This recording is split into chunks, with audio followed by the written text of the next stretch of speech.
My stepdaughter kicked me out of her wedding party to make room for the father who abandoned her years ago. I paid for the wedding. I raised her like my own. But suddenly, I was just the man standing in the way of her real family. Hello, Reddit I plus here. I never thought I'd be writing one of these posts, but here we are.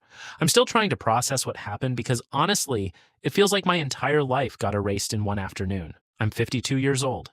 My wife Sandra is 50. Her daughter Brielle is 27 now. I met Sandra when Brielle was barely 4 years old. Her biological father, Vincent, disappeared before she even started kindergarten. No birthday cards, no child support, nothing. According to Sandra, he bounced between girlfriends, got arrested twice, and once vanished for almost 3 years without anybody hearing from him. I was the one who taught Brielle how to ride a bike. I sat through dance recitals where she forgot half the routine and cried backstage. I stayed awake with her all night when she had pneumonia at 9 years old. I paid for private school after she got bullied in public school. I co-signed her first car. I helped her move into college dorms. When she called crying after her first breakup, I drove 2 hours at midnight just to sit outside her apartment with fast food and listen to her vent. I never once called her my stepdaughter. To me, she was my daughter. Period. And maybe that was my mistake. The wedding planning started about a year ago.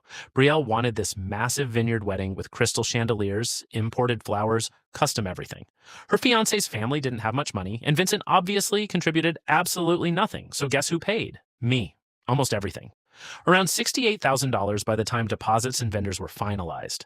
Sandra kept joking that I was the walking ATM, but I honestly didn't care. I thought this was one of the happiest moments of our lives. Then about 4 months before the wedding, Vincent suddenly reappeared. Apparently he got sober, found religion, started posting inspirational videos online pretending he was some changed man. Brielle became obsessed with reconnecting with him. At first I tried to support it because I thought, okay, she deserves closure. But then little things started changing. She stopped calling me dad and started calling me Martin occasionally. Vincent suddenly got invited to family dinners. Then he started acting territorial around me, like I was some intruder. One dinner he literally laughed and said, "Must have been nice playing house with my family all these years." I expected Brielle to shut that down immediately. She didn't. She just stared at her plate. That hurt more than I can explain. Still, I kept paying for the wedding because I thought emotions were messy and eventually she'd realize who had actually been there for her. About 2 weeks before the wedding, Brielle told me she wanted Vincent to walk her down the aisle. I'm not proud of this, but I cried in my car afterward. Sandra begged me to understand. She said Brielle was trying to heal her inner child. I asked if anybody cared about destroying mine in the process. Nobody answered. But even then, I still plan to attend. I still plan to smile in pictures. Because loving someone sometimes means swallowing pain you didn't deserve. The wedding day came last Saturday. I put on my tux, fixed my tie 3 different times because my hands wouldn't stop shaking, and drove to the venue early.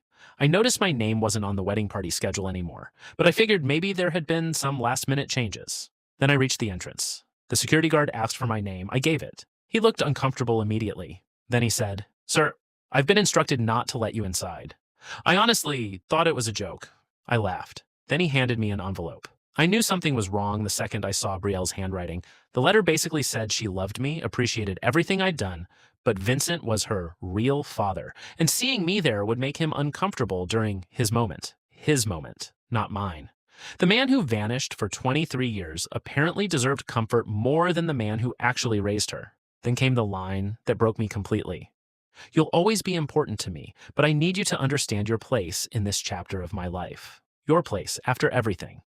I remember standing there in the parking lot, unable to breathe properly. People were walking past me carrying gifts while I sat on a concrete planter, crying like a child. I called a taxi because I genuinely didn't trust myself to drive home. What makes this worse is that Sandra knew. I found that out later. She knew Brielle planned to ban me from entering. My own wife knew I'd be humiliated publicly and said nothing because she didn't want to stress me before the ceremony. I don't even know how to describe that level of betrayal. Apparently, during the reception, some relatives started asking where I was. Vincent reportedly made a toast thanking everyone for welcoming him back into his daughter's life. Sandra finally called me over 30 times once Brielle realized I wasn't just cooling off. I ignored every call. The next morning, I started canceling everything connected to my finances.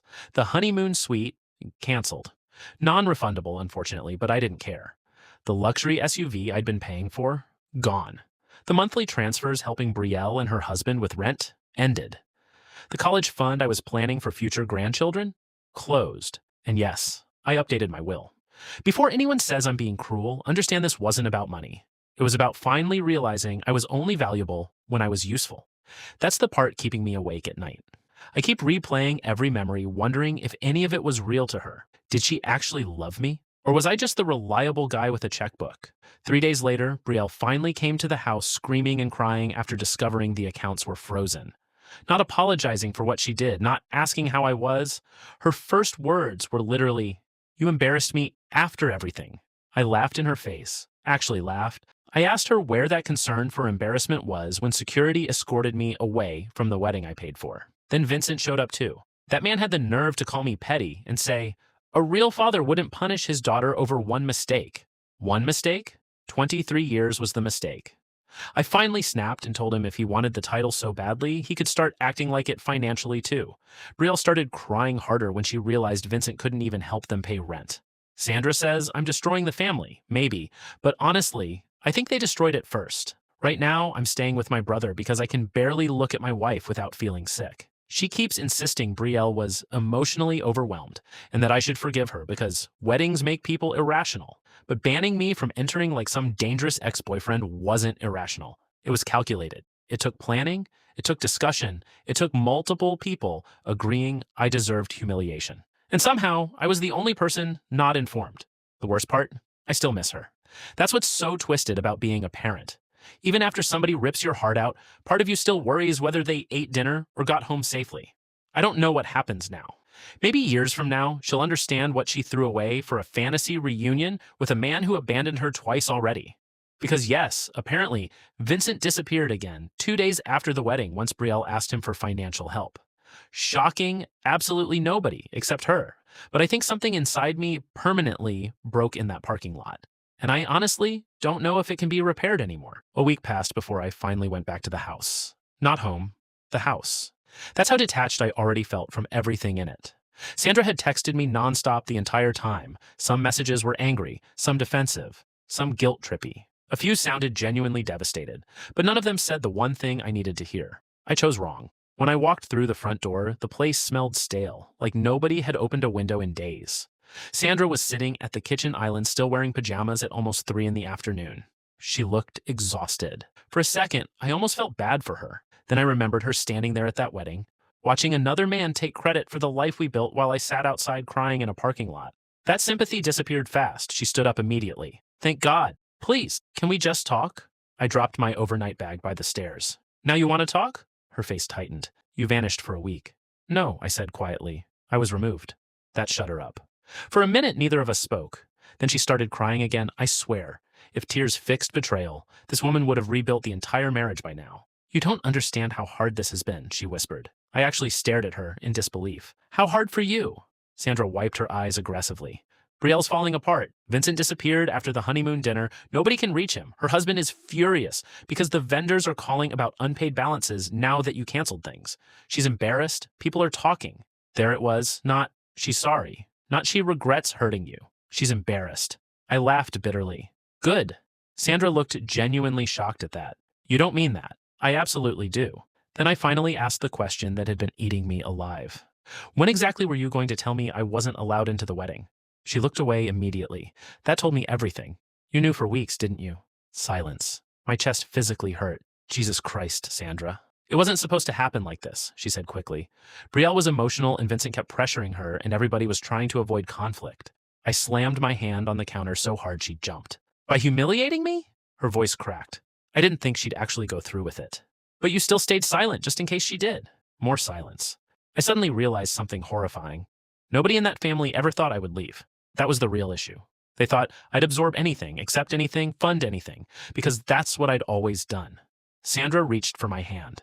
Please don't throw away 20 years over this. I pulled back instantly. No, I said, you threw it away over this. That night we slept in separate rooms for the first time in our marriage. The next morning, Brielle showed up again, this time without screaming. Honestly, that almost made it worse. She looked terrible. Smudged makeup, puffy eyes, same hoodie she used to steal from my closet in college because she said it smelled comforting. Seeing her like that nearly cracked my resolve. Nearly. Can we talk? She asked quietly.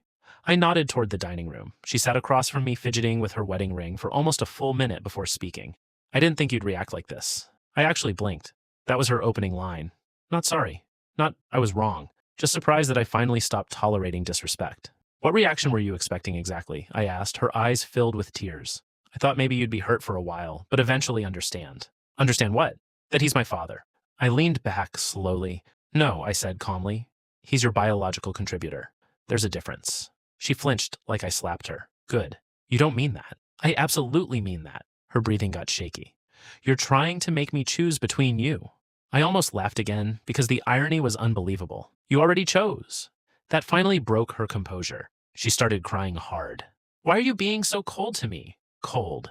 I spent 23 years loving this girl unconditionally, and suddenly I was cold because I stopped financing my own disrespect. You had security remove me from your wedding. I didn't want drama. You created drama. I was trying to keep everyone happy. That's impossible when one of those people is a selfish coward. Her face hardened instantly. Don't talk about Vincent like that. And there it was, that blind loyalty to a man who had done absolutely nothing to earn it. I stared at her for several seconds before asking quietly, do you know what he said to me the last time I saw him? She shook her head cautiously. He told me it must have been nice pretending to be her father. Her face went pale. I defended you anyway, I continued, even after that. Brielle looked genuinely shaken now. He didn't mean it like that. Of course he did. No, you don't understand. He's trying. He just has trouble expressing himself. I held up a hand. Stop. She went silent. I need you to hear yourself right now. You're making excuses for a man who abandoned you for most of your life while sitting across from the man who raised you. Tears rolled down her cheeks. But then she said the thing that changed everything permanently. You were never supposed to replace him.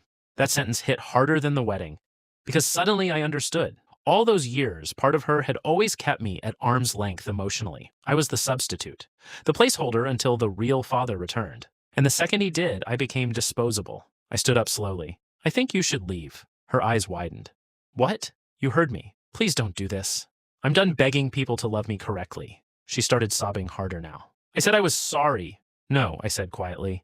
You said you were overwhelmed. You said you were embarrassed. You said you didn't expect consequences. But you still haven't actually apologized for what you did. Her mouth opened, closed, then opened again. Nothing came out, because she knew I was right. I walked to the front door and opened it. She stared at me like she genuinely believed I'd changed my mind at the last second. Maybe the old me would have. Not anymore. Before leaving, she whispered, I still love you. I looked at her for a long moment. Then I answered honestly. I wish that had been enough. After she left, Sandra accused me of punishing Brielle out of pride. But something strange happened over the next few days. People started talking. Relatives who attended the wedding found out what actually happened. Apparently, most guests assumed I'd been sick or had some emergency. Once the truth spread, opinions shifted fast. Sandra's sister called her heartless. Brielle's grandparents stopped answering her calls. Even her husband, Nolan, apparently started questioning things. Turns out he didn't know security had been instructed to keep me out either. Yeah, that little detail had been hidden from him too.